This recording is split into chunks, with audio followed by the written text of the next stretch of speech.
I can't believe a planner this perfect exists. For the most part for 2025, I am sticking with tried and true methods to get through my planning experience, except for one planner, and that is Papertess Designs A Manager's Notebook. 2025 is gonna be the year that I use this notebook for my work/project planning needs, and today I'm gonna unbox that for you guys on this channel. We're gonna do a pretty detailed flip through. You guys are gonna get to see all the various layouts of the A5 size, and at the end, I'm gonna show you some other surprises I picked up from Papertess Designs along the way. I am very excited about this planner. I saw it on Papertess Designs website when she announced her launch, and I had just been promoted to, yes, a manager, and I was just starting to make the realization that I needed a way different planning system in order to keep track of all of the projects that I was doing and my team was doing. And then, lo and behold, Papertess Designs dropped this upon us, and it's beautiful. I think it's a great looking planner. I just got it in the mail and I really wanted to show it to you guys. I also picked up some of her notebooks. We'll get to those at the end of this video, but I just want to talk about the manager's notebook for now. So first things first, it is an A5 size. It's an A5 height. Here's an example of one of her A5 notebooks for size comparison. You can see that the height is the same, but it is a slim size. So it is a little bit skinnier than just your standard A5 notebook. It has 52 GSM Tomoe River paper that is in white. It opens completely flat, and it has 304 pages total,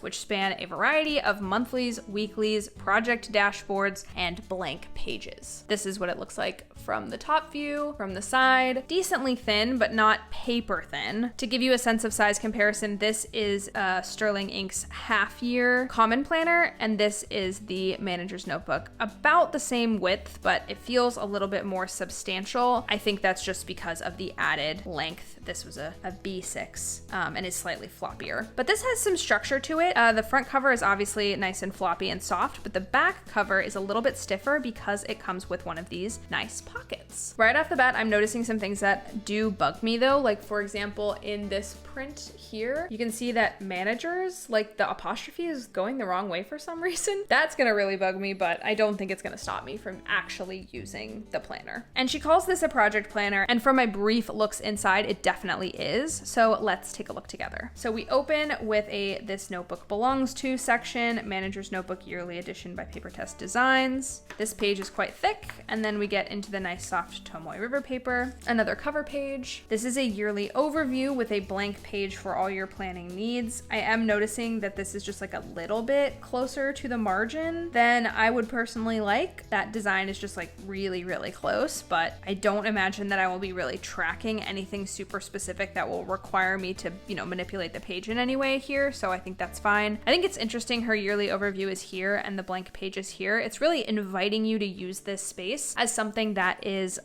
for your project planning or for your other needs, which I think is cool. This is your yearly overview, January through December, 1 through 31 on every single month. So you can sort of plan your year at a glance. I will say all of Papertess Designs notebooks sort of have this like line going from column to column that is broken at the edges. So I'll show you again here. This is the close-up. I don't know if you can see that, sort of broken. I don't really know about that. It's not my favorite personally, but I'm gonna give it a try for this notebook, but not my favorite design there. I don't know, I think she's from Germany or somewhere in Europe, so I'm not sure if it's like very common over there. Then we get into these quarterly planning spreads, which I think are awesome. It has 3 months on one page and then a blank spread, so you can use it for really whatever you want to use it for, and these are all in line. So you can see this is the 28th of February and the 1st of March starts right there on the Saturday. It's not broken up weirdly, which I think is great. It means you can see all 3 months just how they flow together, which is very cool. Quick note, there is a typo here. It says week 7 and week 7 on that sidebar. She does have the week numbers, which is totally nice, but that is an unfortunate typo. I did investigate though, and on the next page it resets. So we do see 2 week 14s here. Week 14, week 14, This is the correct week 14, I believe. Actually, you know, now that I'm looking at that, I'm really not sure. It might be a mistake. So the week numbers might be skewed all the way throughout this monthly section in the beginning, or the quarterly section in the beginning. I'll have to count that out by hand and see what happens. I don't know, it says 52 weeks here, so she can't be that off, but there is that small typo. So just keep that in mind if you're thinking about buying it. Then we have a full blank spread. I don't know, vision boarded up here. And then we get on with the months. So this is your monthly calendar. I really, really like this. I love the 2 columns over here on the side with the sort of empty space down here at the bottom, empty space here for you to write in whatever heading, you know, priorities, goals, whatever. This is just built to be a project planning notebook, and you can really tell, which is awesome. Then each of these individual days, you can write, you know, a number of things here, or fill in up at the top some sort of information for each individual day, like recurring events or recurring tasks. So that's really nice. You also have this month's focus written up here, which is nice. And then you get a monthly dashboard. You get 2 monthly spreads, which I don't know why more planners don't do this. I always end up using this type of monthly spread for forward planning, and then I feel like I need a whole nother monthly spread to track projects. So I really, really like this dashboard spread, and this is the reason why I bought this planner. So we have this month's goals up at the top, a nice empty area for you to do whatever you want. She says brain dump and mind map are the suggestions over here. You can also do whatever you want in this gridded section down below the mind map, but you also do have this broken out by week and then day, and then weekday and then day, which is super handy. So easily you could write a habit here and then track that habit throughout the month and so on and so forth. I think that's going to be critical for those of us who like to track our habits on a monthly basis. This monthly list, I like how it's not labeled to do. I like how it's not labeled anything. You could really fill this with whatever you want. And then over here, we have opportunities for project planning in a way that I think is super cool. So this circle is just such a neat and innovative little design thing. I've like never seen that in a planner. Do I know what to use it for? No, not really. But I think it could be a useful way to track project completion if, say, I'm working on, you know, so many social videos, and then this inner corner could be, this is, you know, 25% done, whatever, 50% done, and so on and so forth. And then once it's complete, you color in the final bracket. I really like types of project planners that include sections that you color in to show completion. I find that very satisfying. So I think I will find a use for this. And again, one of the reasons I bought it is because it's just using so many cool project planning ideas all in one spot. And then you also have a progress tracker here. And again, this is just like music to my freaking ears. I could write out the name of the project and then just color in the line with a highlighter for how complete it is, 20, 40, 60, 80, 100%. I think that's awesome. And of course, there's so much space on this page that, you know, if you have like 6 or 7 projects, that takes up this amount of space. And then you still have down here to write your key takeaways or your recaps or whatever, all on a monthly spread, which I think is super helpful. As I'm planning for next year, I want to circle back to a tool I recommended before that is a game changer for language learning. LiveXP, who are kindly sponsoring today's video. As longtime viewers of this channel will know, LiveXP is my platform of choice for language learning. What sets it apart is the focus on real human interaction. Instead of apps or pre-recorded lessons, LiveXP connects you with actual tutors for one-on-one sessions. Your subscription gives you access to all of these tutors and languages. So whether you want to brush up on your high school French, learn Mandarin, or like me, finally tackle ASL, it has what you need. One of the things I love about LiveXP is how flexible it is. You can switch tutors or even languages whenever you want, which is perfect if you want to try out different teaching styles. They've also introduced AI-powered personalized learning paths, which include interactive exercises and recommend one-on-one tutors who match your learning style. It's like having a personalized language learning coach on call. LiveXP continues to be one of the most affordable ways to get quality, personalized language instruction. And because I know many of you found it helpful last time, they are offering my viewers the same great deal. Use the code Rachelle30 to get your first 30-minute lesson for just 99 cents and 30% off your subscription. Thanks again to LiveXP for sponsoring, and now let's get back to the unboxing. I think for this planner, I will mostly have this spread open, but it also does have weekly spreads as well, which is pretty cool. So the weeks, again, they have this design that I don't like super love in a vertical design, which is the line just going straight across, but like not touching the edges. Ugh, I don't know why that bugs me. I don't know why it bugs me, but it does. But it's okay. Because this is a work planner, she put the weekends here, Saturday and Sunday stacked. So my day job is Monday to Friday, but for those of us who work on the weekends, that might be a little bit tough to swallow. Like I could not use this for YouTube, for example, at least this weekly spread, because I do all of my YouTube stuff on the weekends. And so it just wouldn't be enough space to plan out what I have to do those weekends. But if you have a Monday to Friday gig, it's really helpful to have it like this. I will say she has 6 a.m. to 1 a.m. So if you work overnight, again, not necessarily super helpful for you, but really is a wide range of times. If you have things like evening shifts, you can still use this planner to plan those things out. And then we have this week's focus, just like we had this month's goals and this month's focus over here on these previous pages. So she's really giving you a lot of opportunities to repeat your focuses. And what's also cool is that there are 7 of these sort of delineated sections. 1, 2, 3, 4, 5, 6, 7. These 2 down here are slightly shorter than the ones up here, sort of mirroring the Monday, Tuesday, Wednesday, Thursday, Friday, Saturday, Sunday layout on the main part of the page. So you could use this for an additional weekly breakdown. Like I might use this, for example, I might put this week's social media posts. I'm managing my workplace's social media accounts right now. So this might list every weekday's social media posts. And then this will be my schedule for the week, or my direct reports schedule for the week, for example. So lots of different ways to use this. And then after your weekly spread, you get a blank dot grid note page, and then on to the next week. So we have the monthly pages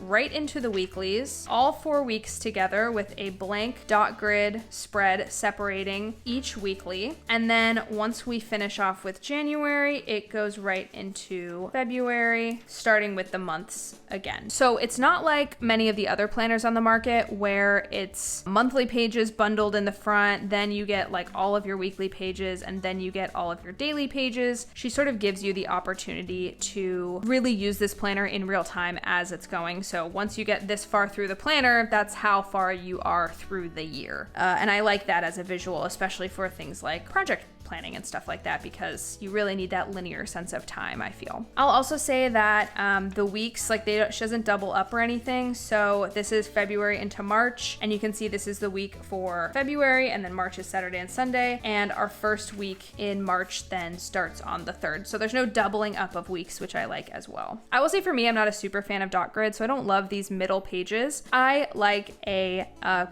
proper grid. This kind of grid, I prefer this for planning and writing and pretty much everything. It just helps me feel more stable. I don't know what is so unstable for me about dot grid. So there's lots of things in this planner that are challenging me. Like I said, the way that the lines are designed on all of the weekly pages and the yearly pages, and then also the dot grid. But I'm gonna find a way to use it. I think this is, for me, plenty of space to go through a week and then just take a few notes and make a few dailies in here. I almost never exceed 2 pages when I'm writing out my dailies, because I'm usually just writing out a few key bullet points. So this is honestly fine. And it'll be an excuse for me to stretch my capabilities and what types of paper and print I feel like I can use. And then that's basically it for the rest of the journal. It just keeps on going. You notice there's no holidays demarcated or anything like that, which makes it super flexible depending on where you live. The hourly timeline on the weeklies is like a 24-hour clock, but again, she is from Europe and her company is in Europe, so that makes sense. It'll just mean we as Americans, if you're also an American watching this, we have to do a little bit of